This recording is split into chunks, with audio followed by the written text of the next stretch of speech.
Welcome back to the CSP Elite Baseball Development Podcast. I'm your host, Eric Cressey, and this is episode 174. I'm really excited about today's guest because he's a guy I've had a chance to go back and forth with as I've learned more and more about force plates and they becoming a more integral part of all of our offerings.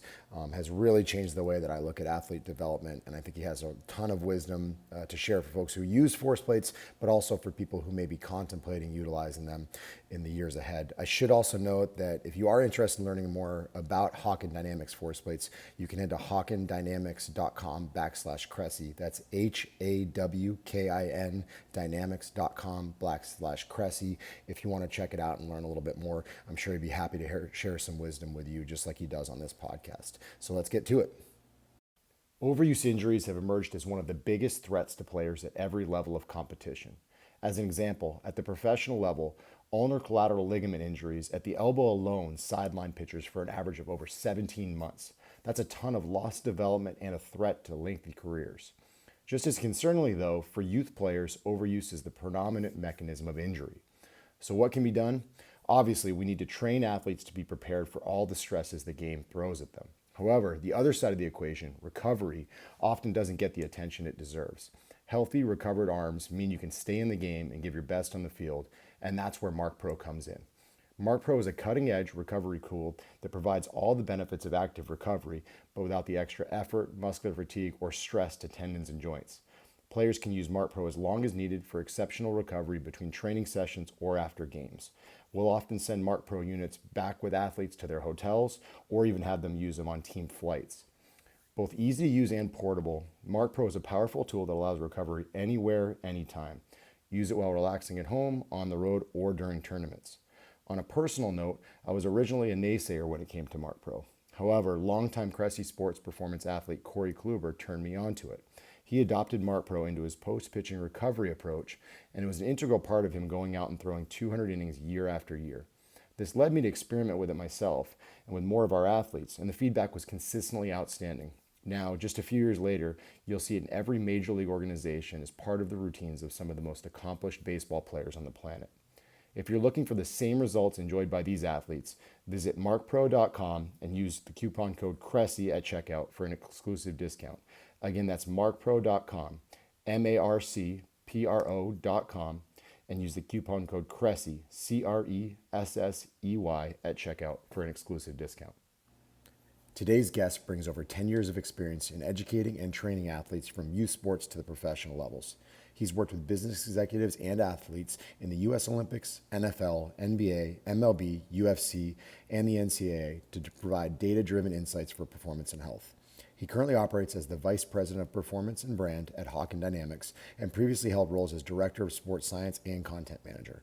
Before joining Hawken Dynamics, he worked as the applied sports scientist for the University of Illinois men's and women's basketball team. He graduated from St. Ambrose University with 2 degrees in exercise science and human performance and holds a master's in exercise physiology and nutrition from Liberty University. He's also a small business owner with 9 years of business and marketing experience, including a youth athlete training facility and fitness technology consulting business. His approach to using data to enhance and monitor athletic performance is unique in the performance industry, in which he consults and provides support for many of Hawken Dynamics customers to merge their processes with the Hawken Dynamics system. Please welcome to the show, Drake Berberet. Drake, welcome to the podcast. Thanks so much for carving out some time. Yeah, thanks for having me. Excited to be on. Oh, well, so normally I'm excited for podcasts, but I'm actually extra excited for podcasts because you are coming to us from the great state of Maine, which holds a special place in my heart, God's country. I did not realize this until probably 3+ years of using Hawken force plates that you guys were located in Westbrook, Maine. Yeah, we the company actually started in Boston, I think probably for a couple of weeks or a month, and then it gravitated up just outside of Portland, Maine, shortly after. So literally 20 minutes from my hometown. So it made me extra devoted consumer of Hawken. So I think maybe the best place to start with this is, I've used them on a regular basis, and they're a really impactful component of our offerings. And it made me dramatically better, not just as a strength and conditioning coach, but as a tag along to rehabilitation professionals and things like that. But I don't think I've necessarily ever taken the time to think about like the origins of force plates, where they began, how they became what they are. And I know your path kind of followed some of that stuff. So maybe let's talk about your road to becoming the force plate guy that everybody in the industry kind of has to call when they have a question or a tech Oh support man. issue or whatever it is. What intrigued you the most about getting into this realm of performance training? Yeah, everybody's gonna be let down from that, so we'll try to follow that up. But no, you kind of mentioned the origin of force plates first, and that's kind of something we've been trying to figure out on the behind the scenes.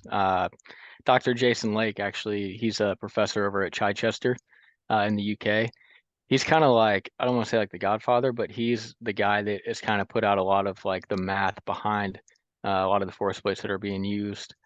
He really makes sure all of our stuff is sound before it goes into the system. But he recently just put together like a history of force plates, and I originally thought it went back to like 1960s, 1970s. It goes back to like the 1800s. Like it's like a lot further than I thought. And not really like your traditional force plate as you see it today, or not even, I mean, probably 10 years ago. But like force sensors and them being wrote about in different textbooks and research articles. So it's pretty cool because like this industry is not new, but as we see it today, like it feels new to a lot of people because the technology really hasn't been accessible. Mhm. Um, but for me, I got involved in force plates, I think in 2016, 2015. That's when I really started using it in practice. I think my first experience of just getting my hands on it was in undergrad in kinesiology lab, probably like a lot of other people that are listening. But we just had them in our kinesiology lab, and they were Vertec force plates with, I think we were just processing the data on MATLAB. So like, we were athletes in college, so like we were jumping on the plates. We thought it was cool, but we didn't really take anything away from it until the teacher was like, "Hey, go home, process the data, Mhm. write a report, like essentially just get jump height and maybe a couple other metrics like peak force." So that was kind of my first taste of it. Um, but then when I actually went on was a strength coach at a D2 school, a little bit in the private sector, and then I got at a place in outside of Denver, Colorado called Resilience Code. And I worked for a guy there named Max Schmarzo. We had access to force plates and a software that was a little quicker to use, made the information more not real time, but we could jump someone and see the information on the screen. It was a Naraxon software. So that it was still like table format. So like it wasn't like charts, reports, anything like that. That was, quick to draw insight. But if you were trained on it, you could look at the screen, you could, make a decision. And we were doing this for like one-off people that would come in. They would pay like a high sticker price to get a performance assessment along with their medical assessments and blood work and a bunch of other stuff we were doing there. But then we also had like a group of MMA fighters that we saw every week. So we were actually applying that on them day in and day out in that setting. But that still wasn't as quick as it could be. So I didn't know it at the time, but pretty soon after that, I actually started Illinois basketball, and that is where I first came into contact with like a wireless force plate that had a software that was a little quicker to use, and it happened to be Hawken Dynamics. So that was Adam Fletcher, the guy that he's still there. He actually had purchased them a few months before I got there. So I get in there, start using the system. I just knew that hey, he chose the system over the other ones on the market because of set reasons. I didn't. I just started using it, and I was like, "Damn, this is really cool. This is easy to use, easier than my two previous experiences." So I went on the website Hawken Dynamics, started learning, trying to read a little more. Found a little form at the bottom of the screen, and just said, "Hey, like I think these things are really cool. I have a social media. I think I could help people know about these, blog, social media, whatever it is." And then Ben, the founder, wrote me back. I think it was like, "Hey, I'll connect you with our marketing guy," and it was his brother. So got connected with him. He was really the operations guy. But like 2 weeks later, I think after two phone calls, I started working for him part time, just making content and kind of some educational material. Um, and yeah, I've been with him ever since. So I'm coming up on 5 years, I think, next month. That's So awesome. What was the unique draw? Like you mentioned, like, hey, I can create content here. Clearly, like to experiment with something, but then to also realize that I can teach about this tells me you were playing around with it, you were learning, you were seeing, downstream favorable impacts of implementing it. What was the stuff that jumped out at you and made you the most excited when you were, a young strength coach jumping into this world?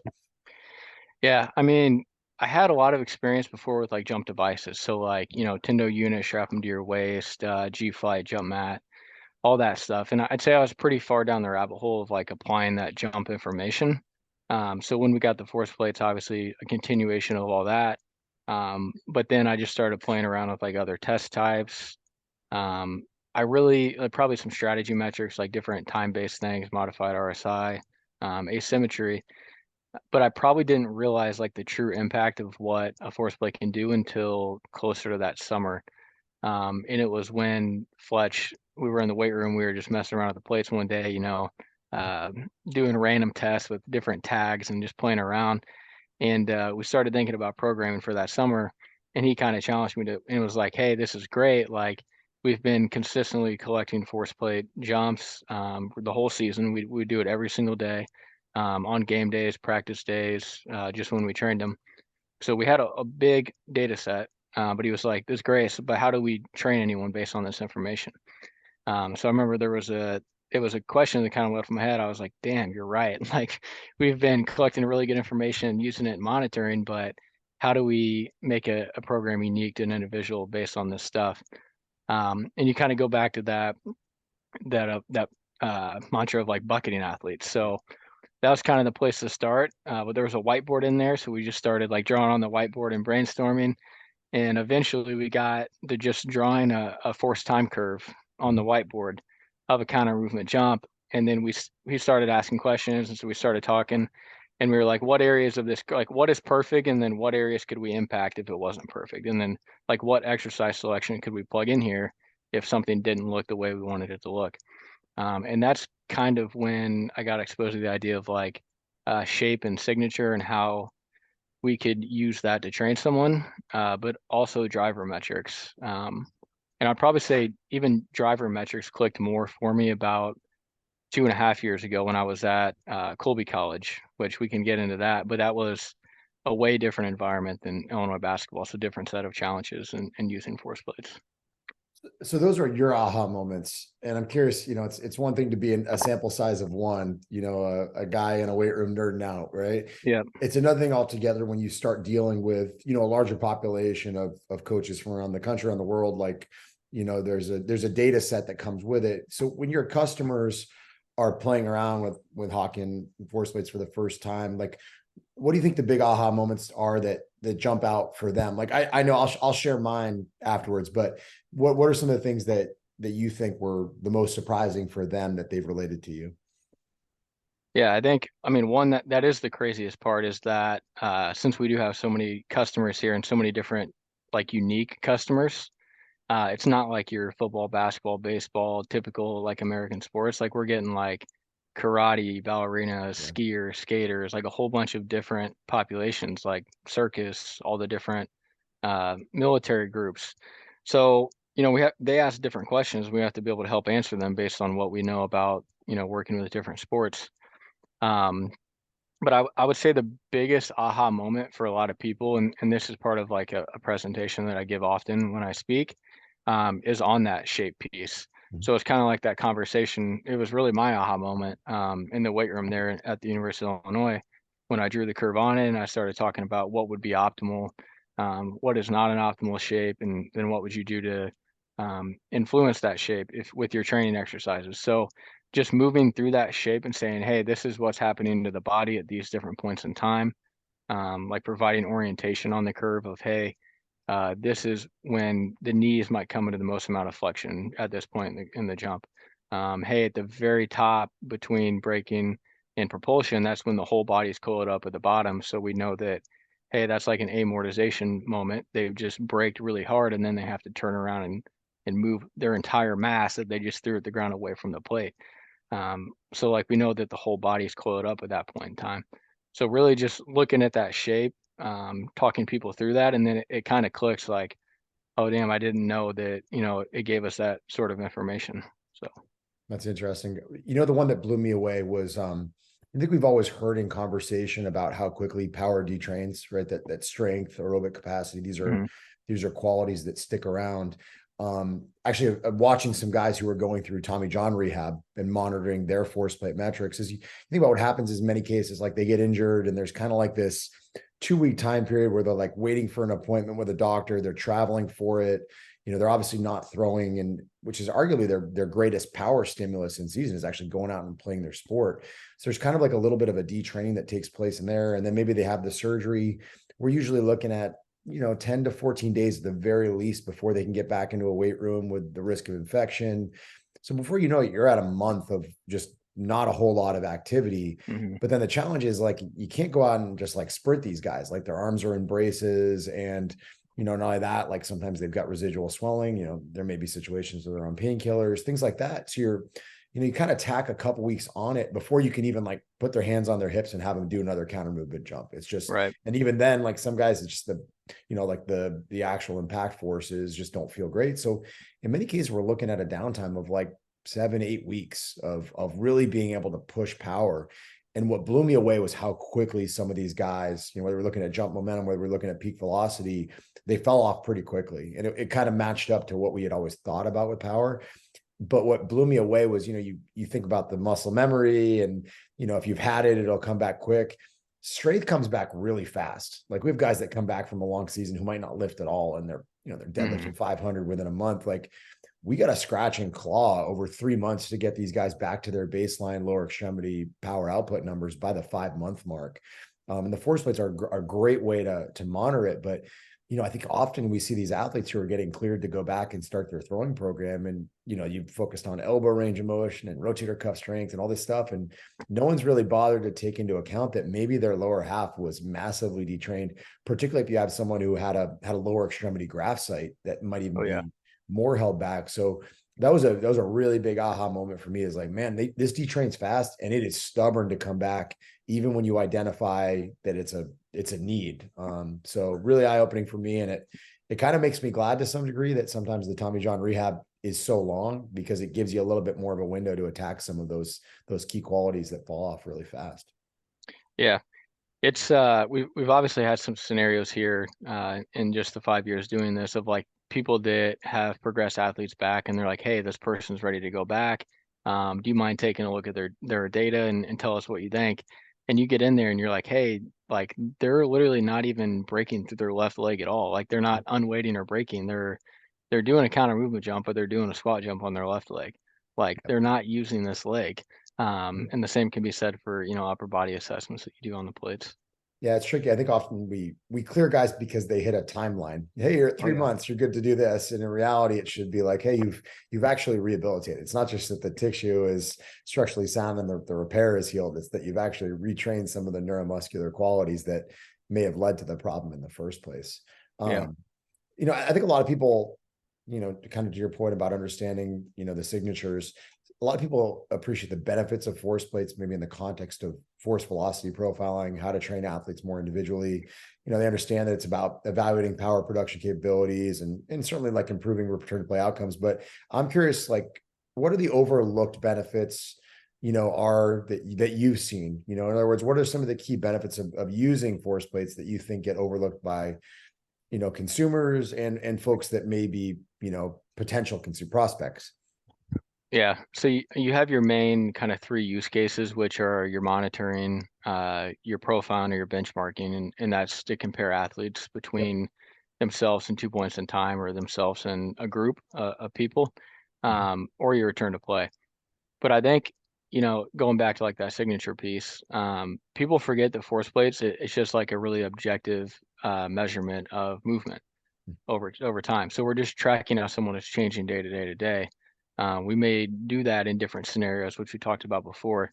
But just something as simple as like looking at that force time curve from day one to day two to day three to day four to however long you have them can tell you a lot about, I mean, not only your training and how your training is impacting that shape, but also like different things outside of training that are influencing that shape. So, you probably talk about stressors a lot on this podcast or um, with your players, but like if someone sits on a plane for, the whole day and then doesn't sleep that well, then comes in and tries to train, like their range of motion is probably going to be restricted a little bit. Their depth's not going to be as far. They're not going to break as quickly or as hard. So, we can pick that up on a plate and say, hey, all these things are down. You can try to restore them within that session. So some people will notice something when they come in. They will try to make adjustments with exercise selection or restoring range of motion, and then they'll jump them again within that same session. Just as like, hey, this is what we're gonna improve in this block of time, and that's a win for today. So it really kind of always comes back to that signature, that shape, telling us more of a story than we think. I think people overlook how these aren't all just chronic changes, right? Some of these are transient things that good coaching and effective programming can manipulate within the training session as well. Certainly see that in Yeah. like the rehab realm, like we have a post-op ACL that's at the facility right now, and just putting him on and having him understand kind of like how his weight distribution is actually positioned when he walks in versus how it is after some manual therapy interventions, some exercise interventions, just kind of rewiring the system a little bit. Yeah, like we did massage work at Illinois, or Fletch did, and I kind of just, ran the Theragun.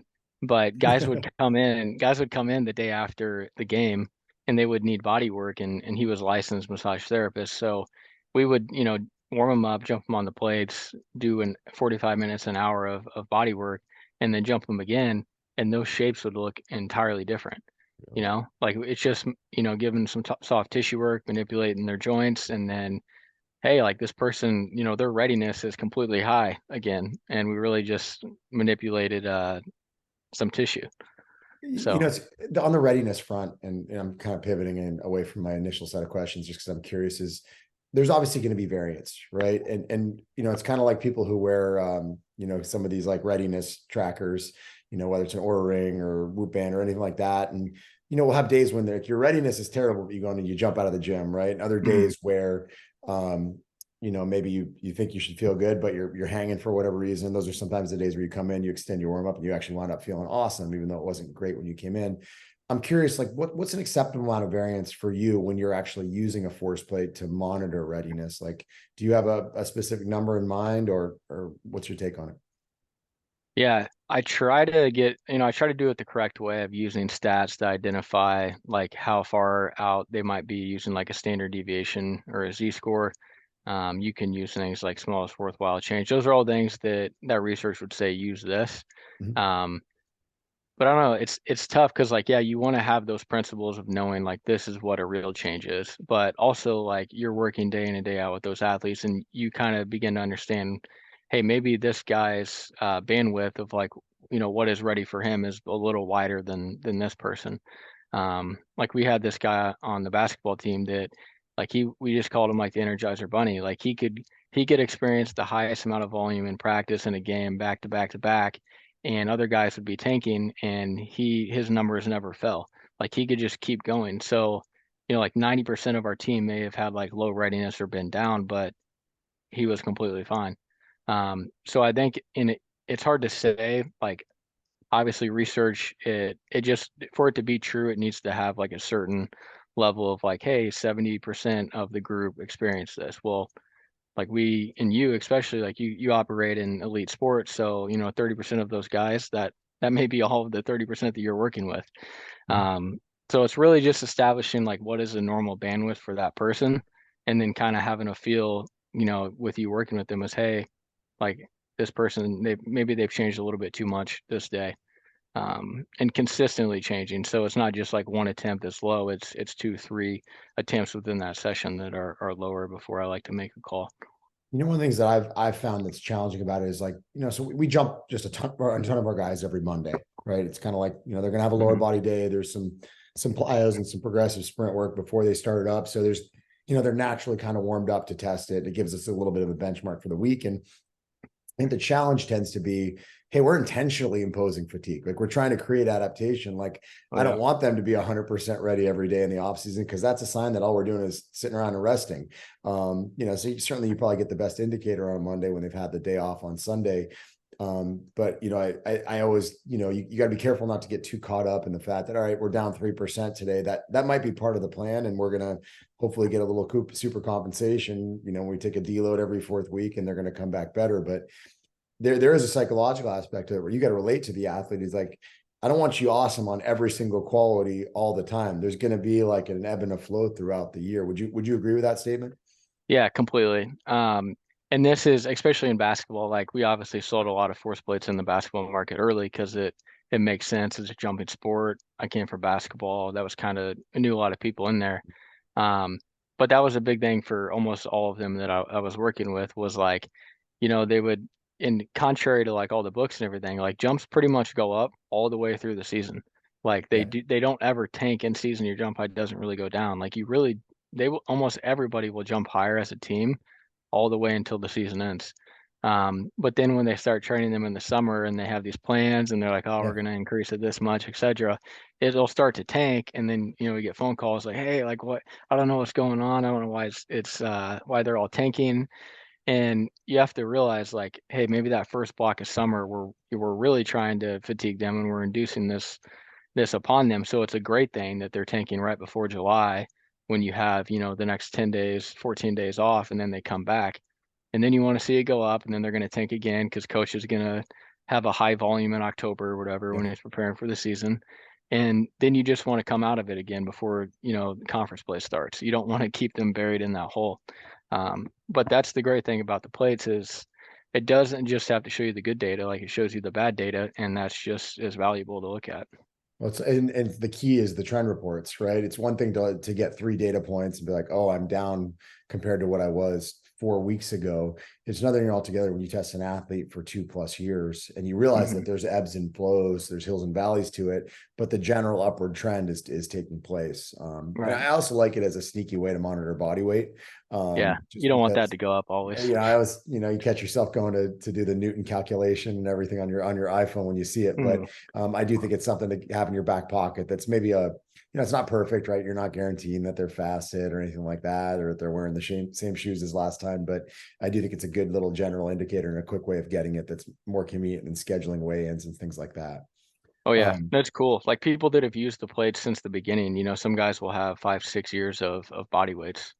So and especially like our founder's daughters, they're like 12, but he's tested them since they were 6, right? So you just look at their progression of body weight and jump height. It's pretty cool to look at. I actually I have our daughters with twin 8-year-olds that are about to turn 9. And I Nice. actually want to start getting them jumping on it.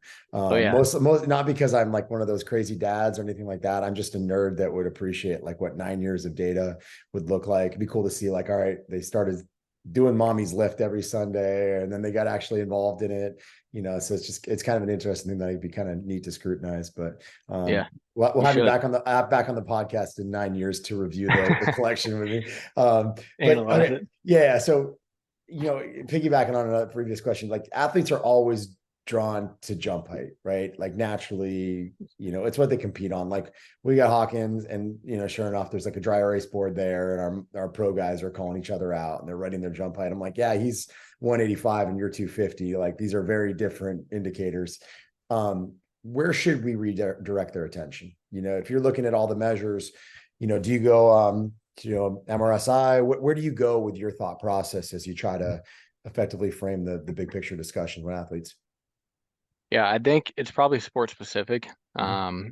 But within each sport, there's probably commonalities in like within each position. So if someone and I would like to do this with part of my PhD, but if someone really sat down and just looked at all the different sports, all the positions, you could probably identify like, hey, there's really like 5 categories here of different body types, and this is the outputs that would make sense for these groups and the different drivers and strategies and so on and so forth. Um, but yeah, everybody looks at jump high first and makes the most sense because you are jumping on a plate. But I think for certain populations, jump momentum probably makes sense as well because it has body weight included in. Yeah. Um, you want to look at that really within a position group. So people that are in the same, you're expecting the same things out of them. Like I wouldn't compare a jump momentum to like a shortstop versus like probably a pitcher because usually bigger body types. Um, but if you're trying to look like across the board, I tend to lean towards peak relative propulsive power, or average relative propulsive power.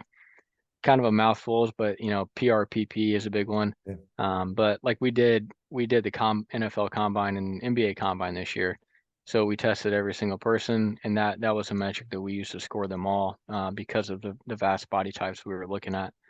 But jump momentum is a unique one because there's actually research behind that that'll say, hey, if someone increases their jump momentum on the plates, their sprint momentum also is likely to increase. Of course, if they are actually sprinting outside of that. But that was shown in rugby by Dr. John McMahon. So you can kind of apply that to football and say, hey, all right, rugby is a lot very kind of similar to football, same demands. But then you could even think, okay, what other sports require like a massive horizontal momentum? To me, in working with the pitchers at Colby College, the place I was at, I was thinking like, okay, they have to throw their mass very fast towards home plate. So jump momentum might be something that would be important for those pitchers. And that and another metric was what we used to kind of serve as a KPI for our pitchers that were coming in. I like that. I think at the end of the day, you always want to assess and not assume, right? So you certainly have your movement screens. We look at, skeletal archetype, wide versus narrow infrasternal angles. We look at hypermobility status. And so this is part of it, right? This is how you interact with the ground. And we also use Proteus, which I kind of joke is like a rotational force plate, and layering Yeah. some of those things on top of each other, I think has been really, really powerful. We're excited about digging even further deep on that. But are one of the things we found actually in the Proteus side of things, we had Will Waterman from there kind of talk about it, was this fascinating kind of observation that when you take high school guys and compare them to college guys, the athleticism surges when you go to college. I think the latest one we looked at was like an 8% improvement from seniors versus freshmen in college. What was fascinating is like the improvement was really trivial between college and pro athletes, right? It was in the order of like 1%. And I Hmm. want to say there's some unpublished data that even showed, I think it was the Texas Rangers group that showed that minor league force plate numbers were actually better than major league force plate numbers. Oh yeah. So I'm curious, like what, it's sports specific, but what do you think some of the biggest differences you see in trends, qualities, standards between high school and college athletes, or college versus pros?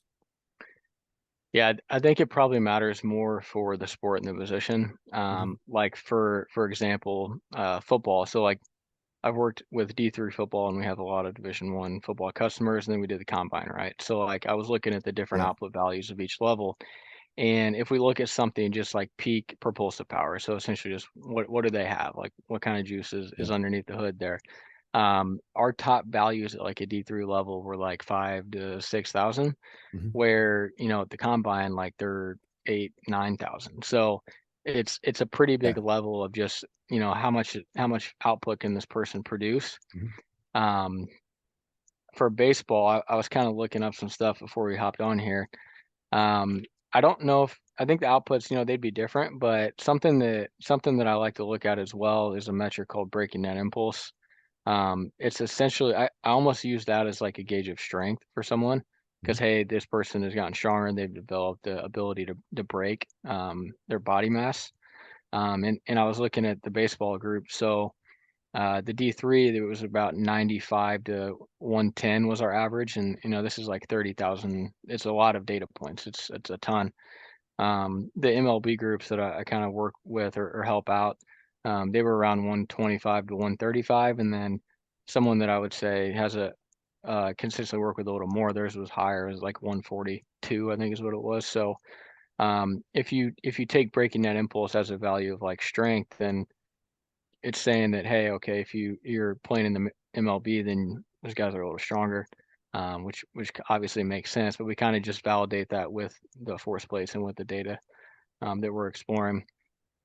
Um, yeah, so I would kind of answer your question from the beginning. I would say that probably the output metrics are going to be the biggest things, like your powers, um, and then the driver metrics will change more incrementally, but not as drastic as the outputs. Would you say that at the highest level, they're using this more as for monitoring for, measures of H industry, things like that, versus like, hey, it's hard to make an NFL running back that much faster, Yeah, it's not like so you can put your money in a better asset, So there's better stocks to pick, and I think Yeah. the force plates have a lot of value there for people that are using it that way. So if you feel really good about applying this information, you can certainly assess risk on the force plates. Like we have asymmetry because they're bilateral plates, but Also, what if you know someone has asymmetry or a history of injury, they have a high asymmetry, and they don't decelerate or break their mass at all? Like to me, those are three things that, hey, this probably puts them at a little higher risk. We know they have a history of injury. If two people have the same outputs and they kind of have the same skill sets, but one has a higher risk, maybe we're Mhm. not going to put our money into that individual or that stock. So I'd say that's how I would be using them, if I was there in that position. But yeah, certainly in the monitoring piece, like uh, we have a lot of NBA college teams that travel around the plates, and we'll take them, wherever they play. We just touched on asymmetry, and this is a hot topic. Like, Oh this is yeah. one to be honest, this is a rabbit hole I've gone down really, really deeply over the last year, along with some mutual friends of ours that do a lot in this space. And on one hand, in the baseball community, it's a favorable adaptation, right? If you've got retroversion on your proximal humerus, like you're going to throw a baseball harder, and it's probably going to spare your elbow and your anterior capsule and your shoulder. So that's a favorable adaptation that probably shifts your arc 15 degrees in range of motion. But at the other end of the spectrum, you don't want it to become excessive. Um, I'm curious. You've obviously scrutinized the data like crazy. I've spent a lot of hours staring off into blackness at 3 a.m. trying to ponder it. Are there any key takeaways that you have from your observation of one side dominant athletes, baseball players? I don't even know if I would throw tennis players into this because they hit backhands. We're looking Right. at pitchers and guys that don't switch hit. I think for pitchers, I tend to see the front side leg having, that's almost always the leg that they favor. Mhm. Maybe you can tell me I'm wrong right now, but I've that's seen that's both. what I tend to see. Yeah. And I've also Um, seen guys that, for losing the percentage rank, that'll go 20% in one direction one day and then 20% in the other direction. Just like maybe it's just the nature of a long competitive season and guys, just not even knowing what zip code they're in at times. yeah. But yeah, I think we've seen some guys with some pretty elite braking forces on their lead leg that they post up on. It's basically the parking brake when you're going 100 miles an hour. Mhm. I don't know if that's consistent with your observations. Yeah. And that's why, so I said earlier that jump momentum metric is something I like to look at for pitchers, and breaking that impulse additionally is another one because their demands are, hey, move this thing really fast horizontally towards home plate and also brake really hard on that front side leg so you can torque over the top of it. So for me, those are like two big KPIs for a pitcher. Um, but within the asymmetry realm, like I think they typically will favor that leg. Um, but if you're kind of looking at it for monitoring and for readiness, like whatever they're favoring it normally, like you say, hey, their normal is they're going to favor their right side 5%. Mhm. To me, it's just a change from that set point. So you guys test frequently, so it's like you know what someone's normal is, Yeah, and then it's just a change from that. you can go It's drift. not necessarily like, hey, it needs to be within 15 or it can't be outside of that. Like if someone's normal's 12 and they move, 10 that way and they're 22, like, yeah, 22 seems pretty damn high. But if we're like, hey, they're a pitcher, we know this has some context about them. They only changed, 10%. Um, it's kind of a judgment call at that point, but it's not like, a hard coded value to me. That's not really what I use. I like it. I alluded to him earlier a little bit, but I love trend reports that we can roll out with athletes, particularly over a lengthier time period to see how they may evolve, athletically or from a rehabilitation standpoint. What if you're gonna if someone buys, Hawken Dynamics force plates and they say, hey, I want to do this right over my next 2 years, right? I've got a collection of high school, college, and some professional athletes in the private sector. What are the key measures? Because you can obviously select a million different options on what you want to scrutinize. It gives you a wealth Mhm. of data, and it can be overwhelming if you don't know what you're looking at.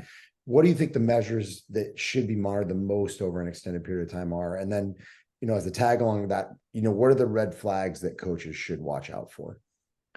Yeah. So kind of like what metrics would I say for someone new? Yeah. Yeah. So one, if someone says that like very broad, I'll usually just pick like a few outputs, a few drivers, a few strategies. It's usually like a list of like, I don't know, 8 to 10. We can go ahead and name them now. But it'd be like jump height, jump momentum, peak relative propulsive power if you need to compare against, lots of different body types and ages. Time to take off, system weight, left to right average braking force. So we kind of just accomplish our outputs and our strategies. And then it's going to be, hey, what things will actually tell us, hey, this person's much different than this person. They're the same age, play the same sport. Those are our drivers.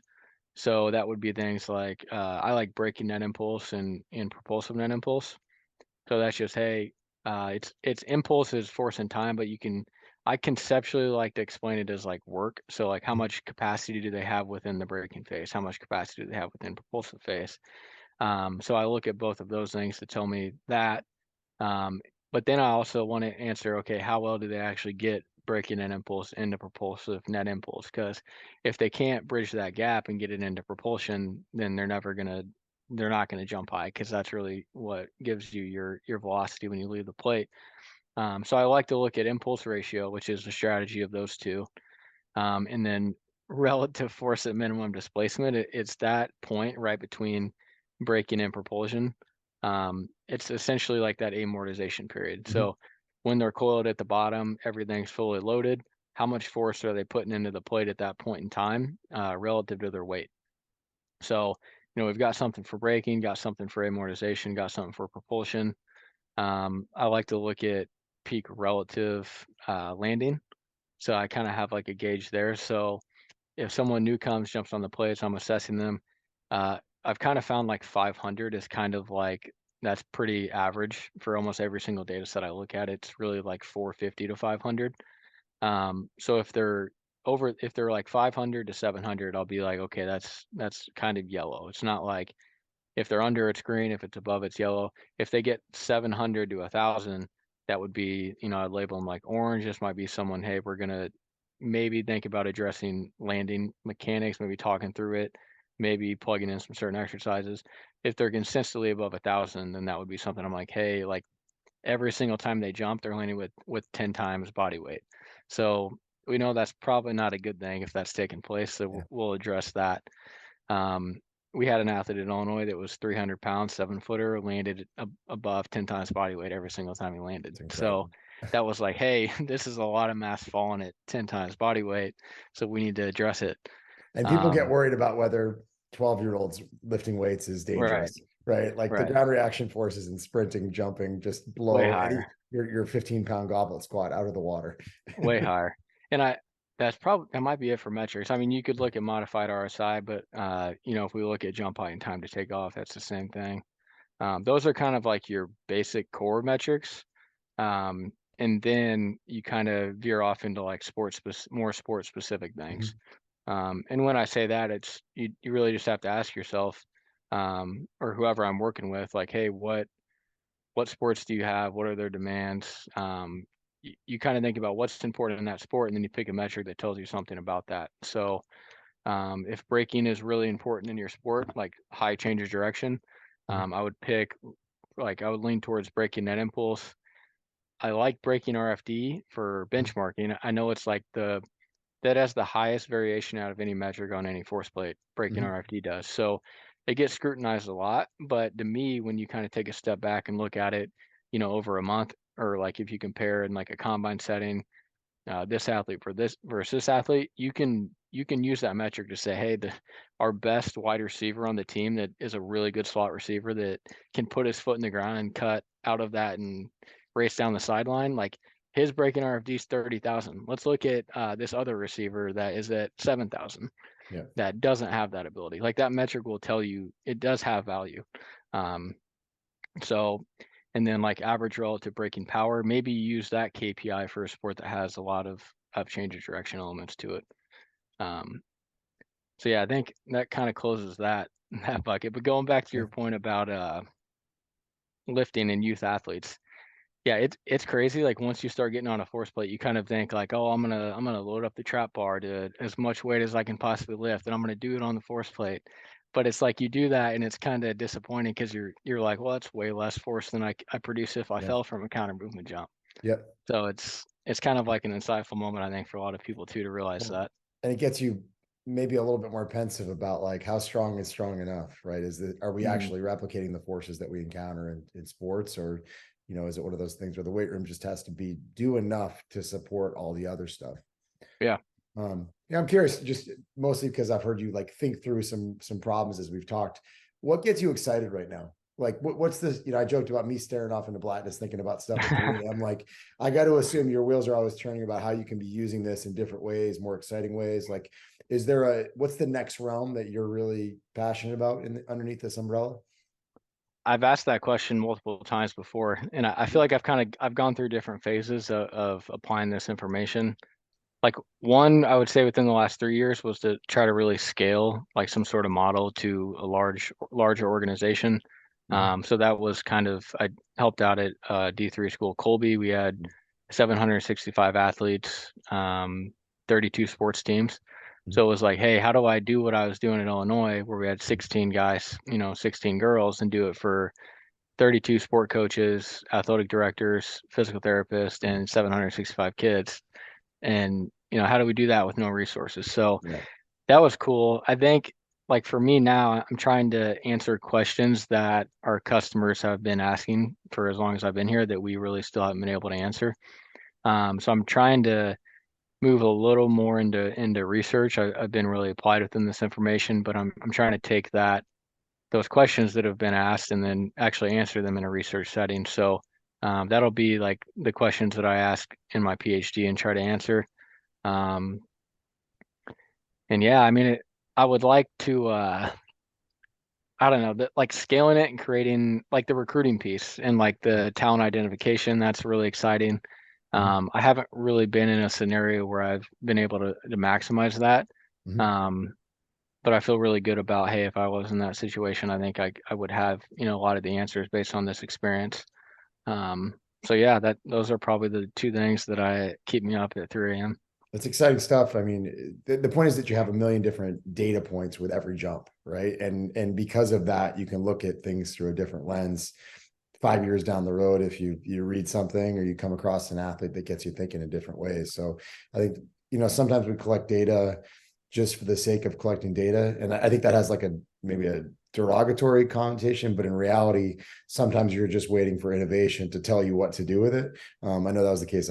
Dr. Kramer was one of my master's thesis Mhm. advisors at the University of Connecticut, and I just remember him like he was spinning off studies on data he collected in like the early 80s when I was in grad school in the early 2000s. So I really think there's something to be said for being a student of it and always have it in your back pocket so you can see how the trends might emerge down the road. Yeah, for people that are interested in this stuff, that works. But I think we work with a lot of people too that just kind of want the answers and they're Yeah. not really engaged in like the process of learning and trying to answer their own questions. And the people that really care about this information, it can kind of be frustrating because you're like why can you not just like think through this problem and want to solve it? They just want the answer. I think for people that are always looking for the answer, and they have that data set, that's really powerful when those Yeah. two things together. I mean, the lesson is to be curious, keep asking Hmm. good questions. I think you've done that. Hey, so folks can check you out on Instagram at strength2.speed. You always have actually some really good insights up there. And then if folks are interested in learning more about Hawken Dynamics, it's hawkendynamics.com/Cressey. You guys set up a special page for our listeners to check out and learn a little bit more about it. Drake, can't thank you enough for taking the time to share some insights. This was some really good stuff. I learned a lot. I actually got some notes off to the side here from scribbling, trying to keep eye contact with you going as we're going. So I'm sure I'll have a million more follow-up questions. So I apologize in advance for bombarding you with inquiries in the weeks that follow here. No worries. Thanks for having me on. It was a lot of fun. Absolutely, man. Thanks for all you do, and hopefully we'll catch up again soon. Absolutely. Thanks so much for tuning in to the CSP Elite Baseball Development Podcast. We really appreciate you carving out some time in your schedule to listen, not just to this episode, but also to some of the episodes from our archives. If you enjoy what you heard, we'd love it if you'd share it with friends, colleagues, and teammates, as well as leave us a review on Apple Podcasts and Spotify. Thanks again for your time.